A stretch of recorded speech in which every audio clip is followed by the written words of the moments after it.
Locked On Podcast Network presents Locked On Sports Today. The Bucks and Thunder faced off for the NBA Cup, and don't look now, but here come Giannis and the Bucks. Also, the Yankees have done well to pivot after not keeping Juan Soto, and the Lions may no longer be favorites to win the NFC. Today's episode is brought to you by FanDuel. Place your first $5 bet, and you'll get started with $150 in bonus bets guaranteed. Visit FanDuel.com to get started. I'm Peter Bukowski, starting your day with the can't-miss stories and biggest debates in sports. You're Locked On Sports Today. Searching all major sports. Found. Let's start with the biggest story.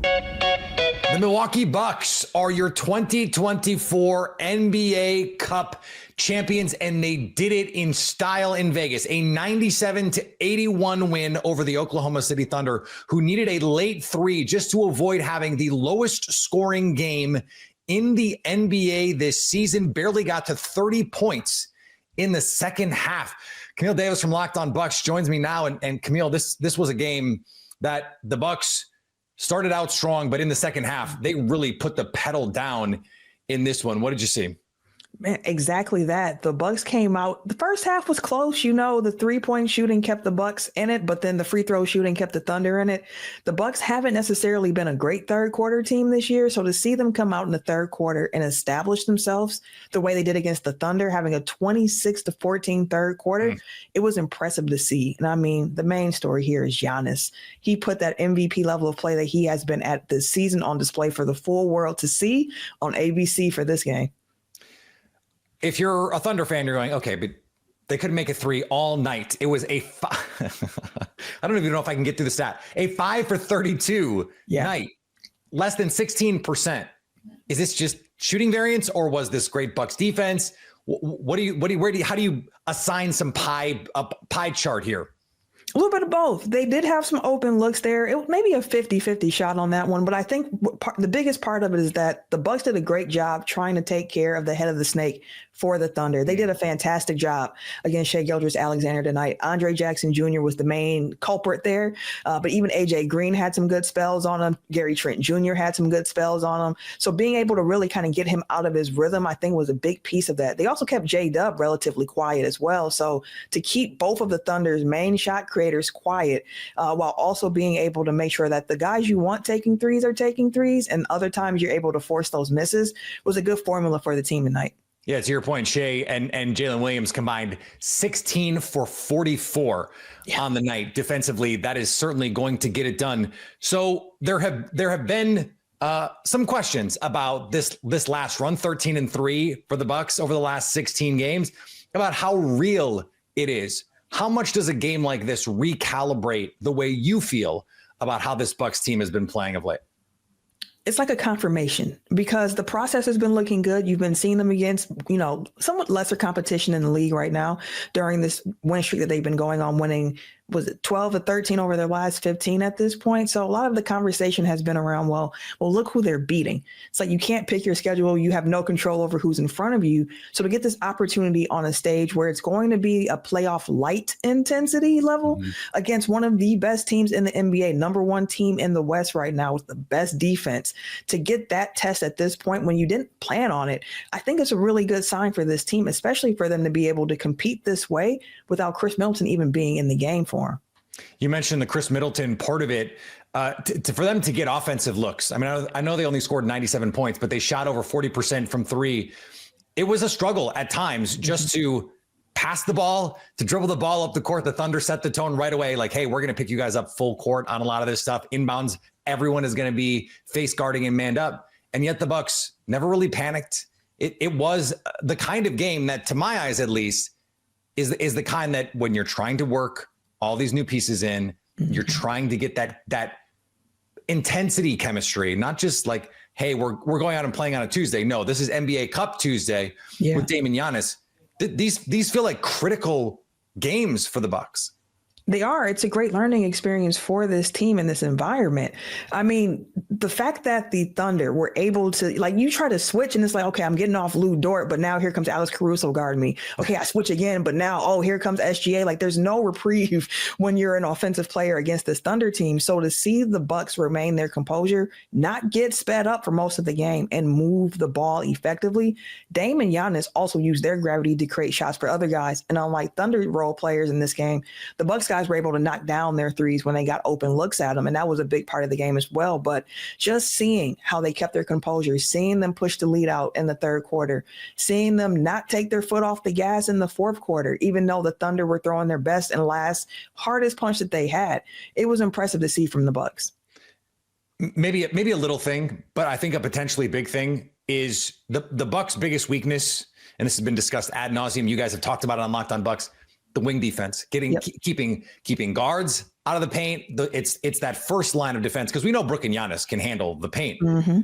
This is a team that can stress you in so many ways doing that. What worked for the Bucks as something that they can translate, that can be used in a playoff series or in these big games in the regular season? It's finding the right rotation. Now, Chris Middleton being out did change it. You saw Pat Connaughton get some minutes in this game. Somebody who, if you haven't seen the Bucks in a while, you remember being a crucial part of the Bucks rotation, but he's fallen out of the rotation in favor of some of those younger wing defenders. Andre Jackson Jr., AJ Green, two wing guys who were in the rotation above Don't Pat test Connaughton. Derry Bird. Derry Bird, you got to love it. Respect the defense, and you got to respect the shot from him. And I think that's the part of it that's sustainable going forward, is just giving those young guys these reps, keep getting them that experience, seeing Andre Jackson Jr. out there playing the defense at the way that he does, so physical without fouling, which was his biggest problem last year, has been such a positive for this Bucks team to really have someone you can count on at the point of attack against the other team's best offensive players. You can stay up to date all year on the Milwaukee Bucks by subscribing to Locked On Sports Today and Locked On Bucks on your favorite podcast app and on YouTube. Your Locked On Sports Today. Coming up, the Yankees have rebounded well after missing out on Juan Soto. Before we get to that, Michael Vick is back in football, and the Falcons are making a quarterback change, but those aren't related. Get ready to tackle the NFL action with FanDuel, America's #1 sports book, because right now new customers can bet $5 and get $150 in bonus bets if you win. The FanDuel Sportsbook app gives you everything you need to place live bets on the NFL all in one place. So when you get a hunch in the middle of the game, you can check out the latest stats, view live play-by-play, and so much more on the same page where you place your bets. Just visit FanDuel.com to join today. You'll get started with $150 in bonus bets if you win your first $5 bet. And you can look at some early NFL lines. The Vikings are headed to the Pacific Northwest to face the Seahawks. FanDuel likes the Vikes by 3.5 points on the road. That's FanDuel.com. Never waste a hunch and make every moment more with FanDuel, an official sportsbook partner of the NFL.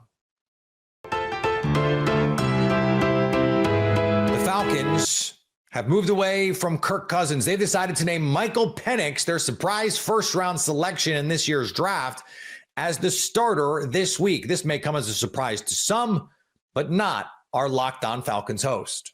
Unfortunately, we've still gotten too much up and down quarterback play, but at least through the first half of the season, Kirk did provide some of that stability.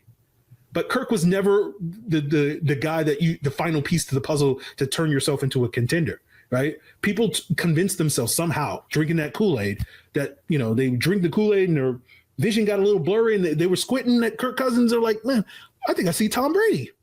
I think I see Peyton Manning. I think I see Matt Stafford as those quarterbacks that joined teams and transformed them into Super Bowl contenders. Right? Kirk on that spectrum with Tom Brady and Peyton Manning and Matt Stafford are somewhere on this end of the spectrum. Kirk was much closer to the opposite end of the spectrum of the teams that thought they were getting that guy in Derek Carr, in Matt Ryan in Indianapolis, Russell Wilson in Denver. And now we see Aaron Rodgers in New York can be added to that list. That's the end of the spectrum that Kirk was expected to be on, right? That's why I sat here all offseason disgruntled, guys, with the complacency that this team had, because it was basically all we need is Kirk. All you need is Kirk, right? Sounds like a song lyric from the 70s, right? And speaking of Falcons quarterbacks, Mike Vick is the next head coach at Norfolk State. But I want to kick it off with a question that honestly is inevitable. It's one that's going to be asked. Is Michael Vick the next Deion Sanders? Is Michael Vick the next Eddie George? And on an even smaller note, is Michael Vick the next Eddie Robinson Jr.? See, the reason that I ask these questions is because all three of these men are former NFL players turned HBCU head coaches. Robinson Jr. at Alabama State, Tennessee State employs at this current time, right now, they are still employing Eddie George. I know there's been conversations on if he would move and what he would do and all of these things. But then also, and lastly, Jackson State and Deion Sanders. We know how that has gone. Michael Vick is the newest Norfolk State head coach. And I love this hire because it's not as if Norfolk State is this super attractive job. And listen, I'm going to say that a couple of times today, but it's not to put them down. It's to really speak about why this is a big deal. I don't want to make it sound like charity. I don't want to make it sound like he's doing them a favor. It's the fact that Norfolk State is not a job that's like, hey, I just want to get a high profile gig, do this for a couple of years and get out of here. You can tell this is from Vick's heart. The Falcons not the only ones making a change at quarterback. The Titans are sitting Will Levis, as our Locked On Titans host point out, won't make a big difference. It doesn't matter who plays quarterback for the Titans going forward. It simply does not matter because this team sucks. All right. Mason Rudolph, and I made this argument early in the season as well, and we saw it when Mason Rudolph played. What did he win? One game, I guess if you want to give him the Miami game. No quarterback should get credit for winning the Miami game. The Titans ran the football. Mason Rudolph threw the ball twice in the second half. It wasn't like Mason Rudolph led the team to a win. They just absolutely beat up a JV team in the trenches in that game. But the way I see it, Mason Rudolph won New England. Will Levis won Houston. Neither quarterback is going to result in any significant change for this team because everything is just too bad around them. When the New York Yankees missed out on re-signing Juan Soto, our own Stacey Getsoulias over at Locked On Yankees insisted that the Yankees could make up for not signing Juan Soto by backfilling the money that could have been spent with a slew of quality players to improve this team in a more holistic way. And lo and behold, what have the Yankees done? The latest, a deal for former MVP Cody Bellinger. Stacey Getsoulias, or maybe we should be saying Stacey Nostradamus, joins us on the show right now. And Stacey, that's in addition to Max Fried, one of the best left-handed pitchers in the game, Devin Williams, an all-star closer from the Brewers. They're doing exactly what you asked for here. I can't believe it. They never listen to me. This is great. This is great. Thank you for listening to me now. It's about time. What do you think so far? Like these three moves, and there's still money to be spent if they want to do it. Mm-hmm. But let's just take these three big swings here. Pardon the pun, because Cody Bellinger does get his money's worth at the plate. What do you think of what they've done so far? I love it. I do. I love all three moves. You know, is it exactly what we wanted as Yankee fans? No. But when you think about it, when you step away from the losing Juan Soto and you look at it, as you said, as a holistic way of filling the team, I think it's a lot better doing it this way than spending all your money on one team. And yes, Juan Soto is a generational player. Anyone would want him on their team. Mm-hmm. But I really think that the Yankees could be an extremely solid team with the moves that they've made so far and the moves that they still have to make. There are still a couple of holes left to fill. You mentioned the generational player part of this. Does this change the perspective from Yankees fans, do you think, because Aaron Judge did get his deal? Like if they were dealing with this and we were waiting on to know what the situation was with Aaron Judge, like I feel like we would be not quite as calm as it is right now among Yankees fans. Yeah. I mean, it's having Aaron Judge there being the anchor, I guess, of the entire team really helps. The Max Fried thing was a surprise. I wasn't really expecting that move to be made, but I love it because, in that case, you go for run prevention, you solidify the rotation. And then the Devin Williams move was another one that seemingly came out of nowhere, but I love that move. You don't have to move too much because let's be honest, Nestor Cortez was an extra piece of the starting rotation. There probably wouldn't have been a place for him in the starting rotation. And you have a legit closer. No offense to Luke Weaver. He was magnificent in the playoffs, but now he can go back to his normal 7th or 8th inning position.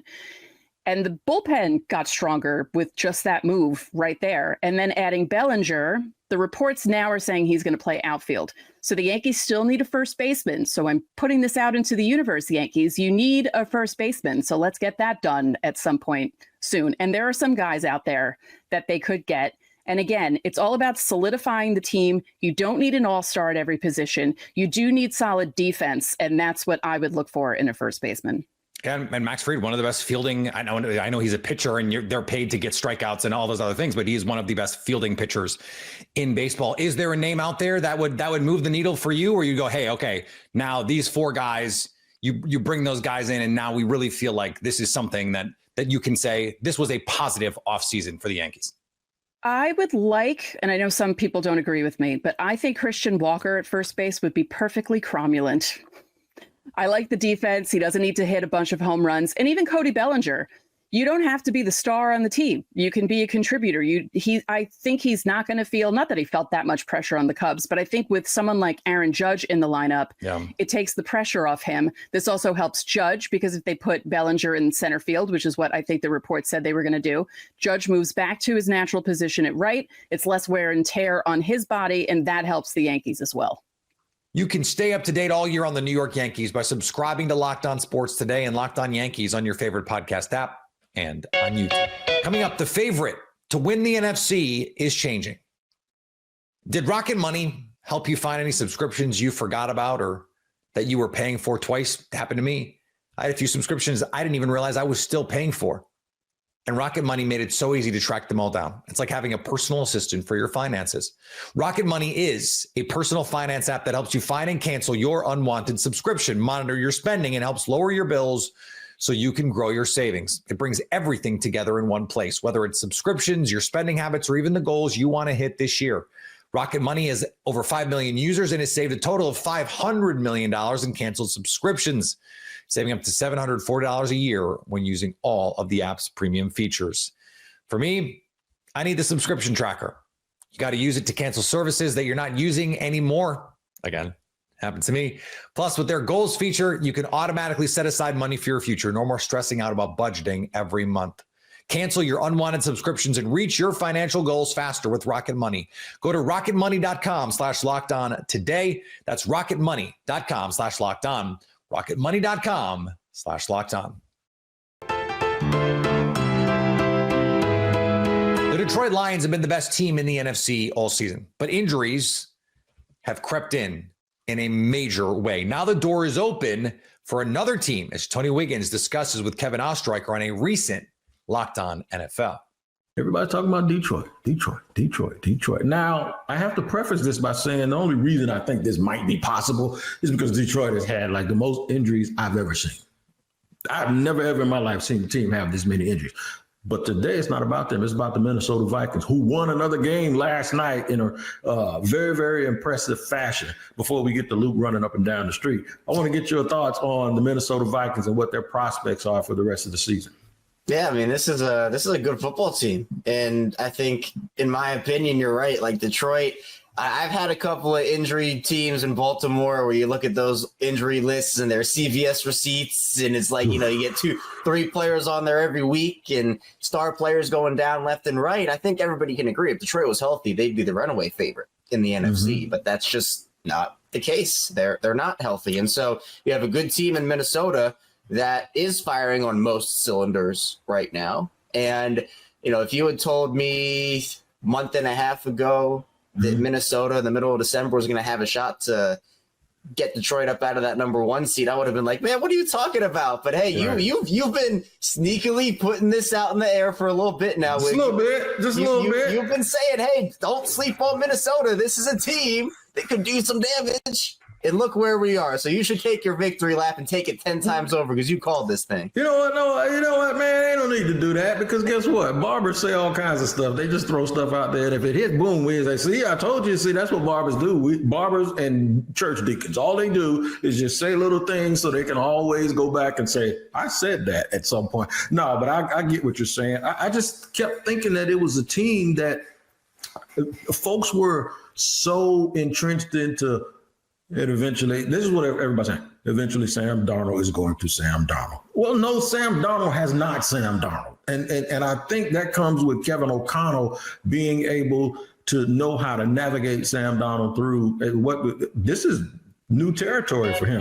The Minnesota Vikings have arguably the best set of coaches in the NFC race with Brian Flores and Kevin O'Connell, offense, defense.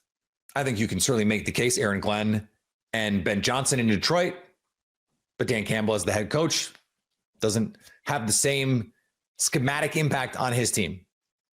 The Eagles, Kellen Moore, Vic Fangio. The Packers, Jeff Hafley turned this defense around, and Matt LaFleur, one of the best coaches in the league. But the Eagles, they have Jalen Hurts, a guy who has not been great this year, but has been to a Super Bowl and has faced down the best guy doing it over the last decade in the NFL, Patrick Mahomes. The Packers, Jordan Love has played in playoff games, has played well in playoff games. In fact, one of the best playoff games we've ever seen last year against the Dallas Cowboys, the most auspicious playoff debut by a quarterback in modern NFL history. The Vikings have Sam Darnold, who's most famous for seeing ghosts on national television. Now, he's been pretty good this year, really good based on expectation. But he's never been in a moment like this. They can't be the favorites until they prove it. They just now with that quarterback, it's too important. That position is too important. And the other teams that they're fighting with, they've got really good quarterbacks. Jared Goff, been to a Super Bowl, was just in the NFC Championship game. It's a different level. There's levels to this. And finally, stop me if you've heard this before. The NBA is changing the All-Star game. This season's format is a 4-team, 3-game, 1-night tournament featuring 3 teams of 8 All-Stars each, with the 4th team being the winner of the Rising Stars Challenge for first and second-year players. The winning team in all games will be the first to score 40. It'll happen February 16th at the home of the Golden State Warriors. The Rising Star event is February 14th, headlining All-Star Friday. And you're not going to care because it's not going to matter. If you're catching this episode after hearing your favorite Locked On show, make sure to subscribe to Locked On Sports Today on YouTube or wherever you get your podcasts so you never miss an episode. Also, if you're a new subscriber to Locked On Sports Today, we're here for you with the biggest stories in sports every day. Coming up on the next Locked On Sports Today, will the Broncos stay hot against the Chargers? So at least until tomorrow, stay locked on sports today. Locked On Podcast Network presents Locked On Sports Today. Go to our video on demand. Click on sports at the top of your screen. There, you'll find past episodes of Locked On Sports Today, plus other Locked On shows on demand.